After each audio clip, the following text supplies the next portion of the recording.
Look at what the Quran says in chapter 21, verse number 30. Mr. Carey, you may want to write that down. Do the disbelievers not see that the earth and sky was once one and we opened it? And we made everything living out of water. That's a biological fact today, which is a recent discovery. Who could say that 1400 years ago? That's the evidence. Someone did say that 2500 years ago. His name was Thales.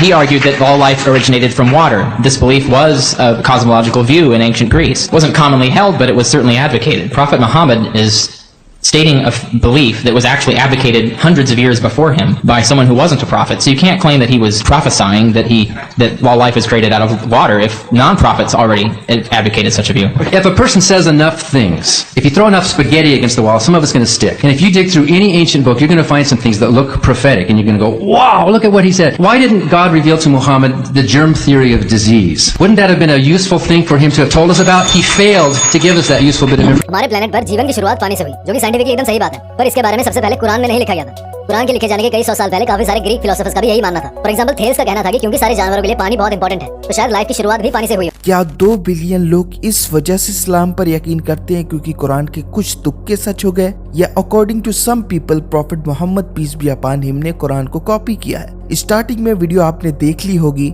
अल्लाह सूरह अंबिया के अंदर फरमाता है, अगर आप आयत 30 से पढ़ेंगे, क्या काफिर लोगों ने ये नहीं देखा कि आसमान और जमीन बाहम मिले जुले थे, फिर हमने उन्हें जुदा किया और हर जिंदा चीज को हमने पानी से पैदा किया। ये लोग फिर भी ईमान नहीं लाते, और हमने जमीन में पहाड़ बना दिए ताकि वो मखलूक को हिला न सके, और हमने उसमें खुशदा राहें बना दी ताकि वो रास्ता हासिल करें। आसमान को महफूज छत भी हम ही ने बनाया, जबकि वो इस आसमान की निशानियों से मुंह मोड़ने वाले हैं। वही अल्लाह ताला है जिसने रात और दिन और सूरज और चांद को पैदा किया, उनमें से हर एक अपने अपने मदार पर तैरते फिरते हैं। अब आगे का पार्ट मुल्हिदों को तो बिल्कुल भी पसंद नहीं आएगा, क्योंकि ये लोग तो मरना ही नहीं चाहते है ना।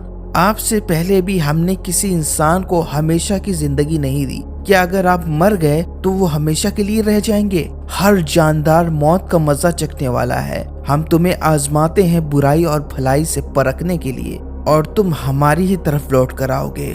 तो इंसान कितनी भी बहानेबाजी कर ले, कितना भी इनकार कर ले, आखिरी डेस्टिनेशन तो उसका डेथ ही है। और यहाँ अच्छे साइंटिस्ट का दिमाग काम करना बंद कर देता है, क्योंकि उनके पास कोई एक्सप्लेनेशन ही नहीं है कि मरने के बाद होगा क्या। एंड मेरे लिए जिस तरह बाकी के ऊपर के वर्ड्स जरूरी हैं, वैसे ही ये मौत वाला वर्ड्स भी जरूरी है, क्योंकि ये बहुत डीप है, और डीप को समझने के लिए आपको अक्ल की जरूरत होती है। खैर, अब एक चीज दिमाग में बैठा लें कि कुरान कोई साइंस की किताब नहीं है, बल्कि साइंस की किताब है। कुरान एक गाइडेंस है कि अपनी जिंदगी कैसे गुजारें। कुरान इसलिए उतरी और इसकी लैंग्वेज ऐसी है कि अनपढ़ इंसान भी समझ जाए कि यहाँ बात क्या हो रही है, और इसीलिए मैं भी आसान लैंग्वेज का इस्तेमाल करता हूँ हमेशा, ताकि ज्यादा से ज्यादा लोग समझ पाएं। पर देखे ना, हमेशा उल्टा होता है, आसान लैंग्वेज पढ़े लिखे को समझ नहीं आती। तो आपने नोट किया होगा कि सूरह अंबिया की 30वीं आयत के अंदर जैसा कि जिक्र मिलता है, ये सिमिलर है बिग बैंग थ्योरी से। कौन कहता है कि ये बिग बैंग का जिक्र है? कोई नहीं कहता। हम तो ये कहते हैं कि एक छोटा सा एक्सप्लेनेशन है कि हो सकता है कि ये बिग बैंग थ्योरी की एक छोटी सी झलक हो। कोई मुस्लिम ये नहीं कहता कि ये बिग बैंग थ्योरी का ही जिक्र है। यहाँ अल्लाह बिग बैंग के ही बारे में बात कर रहा है, क्योंकि साइंस उतना इल्म नहीं रखती और कुरान अनसीन की बात करता है। और साइंस के अंदर भी बिग बैंग थ्योरी को देखने के कई अलग अलग नजरिया है। George Lemaitre, the father of big bang theory, मजे की बात है कि ये रिलीजियस शख्स था। इसके मुताबिक यूनिवर्स एक बिंदु के रूप में शुरू हुआ और अपने मौजूदा साइज तक फैलता गया, जो कि सबसे इजी एक्सप्लेनेशन है, और यही चीज मिलती है कुरान से। और इसके 2 साल बाद 1929 में एडविन हबल, जो एक एस्ट्रोनॉमर था जो बिग बैंग थ्योरी का सपोर्टर था, उसने ये डिस्कवर किया कि यूनिवर्स अभी भी एक्सपैंड कर रहा है, और वो भी बहुत तेजी से। और यही चीज कुरान में सूरह दारियात में मिलती है, the heavens we have wield them with power and verily we are expanding it. तो भाई कुरान तो बहुत पहले से कह रहा था कि यूनिवर्स फैल रहा है, तो वो भी सबसे इजी लैंग्वेज में कि हम यानी गॉड अल्लाह उसे फैला रहे हैं। अब इसके बारे में तो ग्रीक्स को भी नहीं पता था, ये तो 20वीं सेंचुरी की डिस्कवरी है। वो शायद Muhammad peace be upon him ने तुक्का मार दिया होगा। ओके, कोई बात नहीं। अगला वर्ष क्या था? हाँ, और हर जिंदा चीज को हमने पानी से पैदा किया। तो इसमें नया क्या है? ये तो थेल्स को भी पता था। The Greek philosopher Thales of Miletus नहीं, उसे नहीं पता था। सबसे पहले हम कुरान के वर्स को समझने की कोशिश करते हैं। पहले अल्लाह यूनिवर्स के क्रिएशन के बारे में कहता है और फिर हर जिंदा चीज की बात करी है। हर जिंदा चीज को हमने पानी से पैदा किया, जबकि थेल्स के मुताबिक पानी कायनात का बुनियादी असूल है और पानी से ही ये धरती वजूद में आई। थेल्स ये मानता था कि अर्थ एक फ्लैट चपटी डिस्क है जो पानी पर तैर रही है। इसके मुताबिक सब कुछ पानी है, सब कुछ पानी से बना और पानी में ही खत्म होगा। ये सेम नहीं है।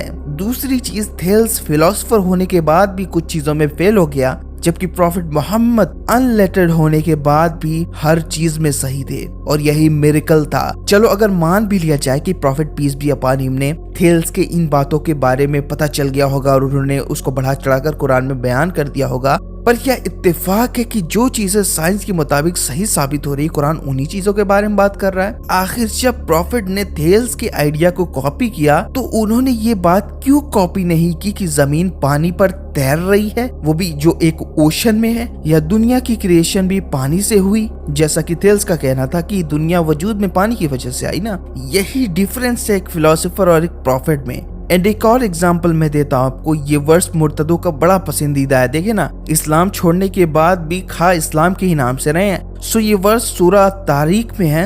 इंसान को देखना चाहिए कि वो किस चीज से पैदा किया गया। वो एक उछलते पानी से पैदा किया गया जो पीठ और रिब्स के दरमियान से निकलता है। अब लोग सोचते हैं यहाँ पानी से मुराद स्पर्म है, पर स्पर्म तो बेसिकली स्क्रूटम से निकलता है ना। फिर यहाँ किस चीज की बात हो रही है? असल में यहाँ स्पर्म की बात नहीं हो रही, क्योंकि कुरान के अंदर जहाँ भी अल्लाह ने स्पर्म का जिक्र किया है वहाँ अरबिक लफ्ज नुतफे का जिक्र मिलता है, पर यहाँ जो लफ्ज है वो है मा इंदफिक, जिसका मतलब गशिंग फ्लूइड, जो कहाँ से निकलता है? पीठ और रिब्स के दरमियान से। अब अगर साइंटिफिकली इसको देखा जाए तो रिब्स और बैकबोन के दरमियान मौजूद होता है सेमिनल वेसिकल, जहाँ इनिशियल फ्लूइड मौजूद होता है, और यही फ्लूइड फिर सीमन और स्पर्म बनता है, और ये आपके पीठ और आपके रिब्स के बिल्कुल बीच में होता है। जरा आप खुद सोचें कि prophet Muhammad peace be upon him को ये कैसे पता था? ना ही वो कोई डॉक्टर थे, ना ही साइंटिस्ट, वो एक अनलेटर्ड प्रॉफिट थे। बात रही जर्म डिजीज थ्योरी की, तो इस्लामिक स्कॉलर इसको कई 100 साल पहले ही एक्सप्लेन कर चुके हैं। प्रॉफिट को बताने की जरूरत ही नहीं, पर प्रॉफिट ने हमें इससे बचने का तरीका जरूर बताया है। वो है सफाई। सफाई इस्लाम के अंदर आधा ईमान है। खैर, मैं इसको ज्यादा तफसील से कभी और एक्सप्लेन करूंगा। फिलहाल तो जिन मुस्लिम भाइयों को इससे कंफ्यूजन थी, अब शायद वो दूर हो चुकी होगी। और वीडियो कैसी लगी मुझे जरूर से बताएं। वीडियो को शेयर करें, वीडियो पसंद आने की सूरत में लाइक करें, और अगर आपने चैनल को सब्सक्राइब नहीं किया तो सब्सक्राइब कर ले। मैं आपसे मिलूंगा फिर एक नई वीडियो में इंशाअल्लाह ताला। तब तक अपना और बड़ों का ख्याल रखें। God bless you all.